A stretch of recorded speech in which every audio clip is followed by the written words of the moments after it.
আর 2-3 মাস আপনারা কষ্ট করুন, 2-3 মাস পরে আর এই ঘটনা ঘটবে না, এটা দায়িত্ব নিয়ে বলতে পারি।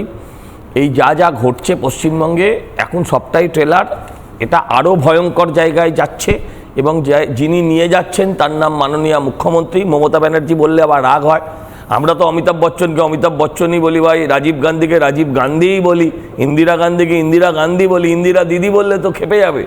এটা তো এগুলো কোনো যুক্তি নেই। একটা লেভেলের পর নামটাই থাকে, একটা লেভেলের পর কিচ্ছু থাকে না। জ্যোতি বোসকে কী বলেন? জ্যোতি বোসই বলেন। তো যাই হোক, এখন এই গুন্ডামিটা মমতা ব্যানার্জিই করাচ্ছেন। এই গুন্ডামিটা উনি করাবেন, উনি মানুষকে প্ররোচিত করেছেন। আপনাদের টিভি বোধহয় একটুখানি বলে আবার মমতার বিরোধী, সেই জন্যই বলি অন্য টিভিগুলোতেও যদি দেখেন একই কথা শোনা যাবে, যে বলেছিলেন ফাটাফাটি খেলা হবে, আর বিজেপির সাথে এটা মিলিয়ে কি হবে সেটা আমি বলবো না। সেটা হচ্ছে লাটালাটি, কাটাকাটি, হ্যাঁ, রক্তারক্তি, এই যে জিনিসগুলো, সেগুলোরই বহিঃপ্রকাশ শুরু হয়েছে।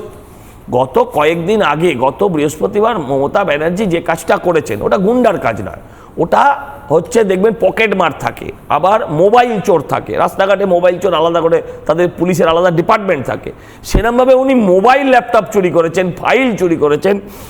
এই যে একটা চোর গুন্ডাদের মতন নিয়ে এবং সোজা সেখান থেকে চম্পট দেওয়া, এই যে রাজনীতি, এই যে ছিনতাইয়ের রাজনীতি, এটা যে জায়গায় পশ্চিমবঙ্গকে মমতা বন্দ্যোপাধ্যায় নিয়ে গিয়েছেন, মমতা বন্দ্যোপাধ্যায় পশ্চিমবঙ্গটাকে শুধু নিয়ে যাননি, সারা ভারতবর্ষের যত প্রদেশ আছে সমস্ত মুখ্যমন্ত্রীকে কলঙ্কিত করেছেন। কারণ মুখ্যমন্ত্রী পদে থাকাকালীন কেউ এরমভাবে ফাইল চুরি করে নিয়ে পালাতে পারে, ভারতবর্ষের কেন ভূভারতে কেউ কখনো দেখেছে বলে আমার জানা নেই।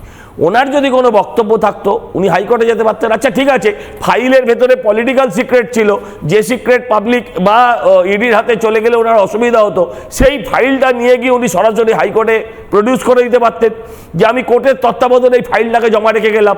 সেই সব কোনো লাইনে হাঁটেননি। আজ অবধি ফাইল কোথায়, মোবাইল কোথায়, আমরা কেউ জানি না। বিষয় হচ্ছে যে মুখ্যমন্ত্রীর নেতৃত্বে সরাসরি তার প্রভোকেশনে সারা বাংলায় এই ধরনের কাজ হচ্ছে।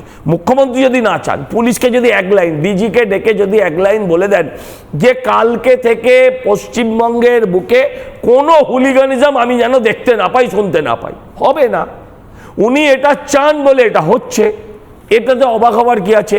আর শুনুন, পিপিলিকার পাখা ওড়ে মরিবার তরে, রাজনৈতিক মৃত্যুর আসন্ন, এখন এসব হবে, আরও ভয়ঙ্কর হবে।